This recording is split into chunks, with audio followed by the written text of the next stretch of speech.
আমাদের সকলের স্নেহের মজলুম ছাত্র জননেতা, যাকে খুন করার পরিকল্পনা করেছিল আল্লাহ তাকে বাঁচিয়ে রেখেছেন। রাখে আল্লাহ পা রেখে এখন আমরা দেখতে চাই এই লোকটাকে আপনারা সুযোগ দিয়ে সংসদে পাঠাবেন এবং সে আপনাদের জন্য দিন রাত কাজ করে যাবে। আপনারা কি রাজি আছেন? আলহামদুলিল্লাহ।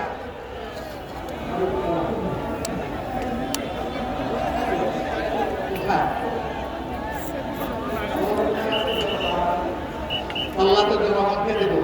এই যে আমরা দেলোয়ার হোসেনের হাতে এই ইনশাআল্লাহ ধন্যবাদ আপনাদেরকে।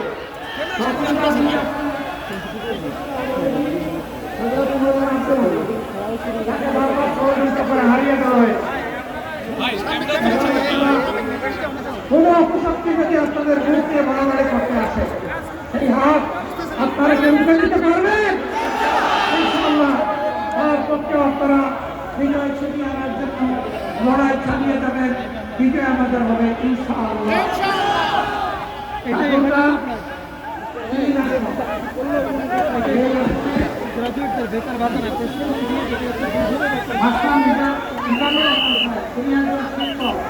সবার প্রিয়, আপনাদের প্রিয়, আমাদের প্রিয়, আমরা আশা করি আল্লাহ তাআলারও প্রিয়।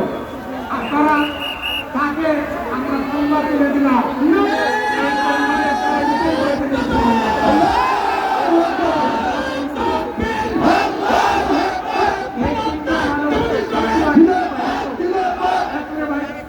এই তিনজন মানুষকে দেখে আপনাদের মায়া লাগে, তাকে সন্ত্রাসের গণধার মনে হয়, সন্ত্রাসীদের আশ্রয়দাতা মনে হয়, তাদেরকে মনে হয় এদেশের জাগ্রত জনতার কণ্ঠস্বর, মুক্তিবাবুর মানুষের কণ্ঠস্বর।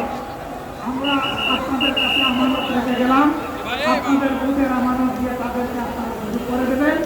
5 বছর আমি কথা দিয়ে যাচ্ছি, এই তিনজন আপনাদের আমানতের পাহারাদার হবে, চৌকিদার হবে ইনশাআল্লাহ।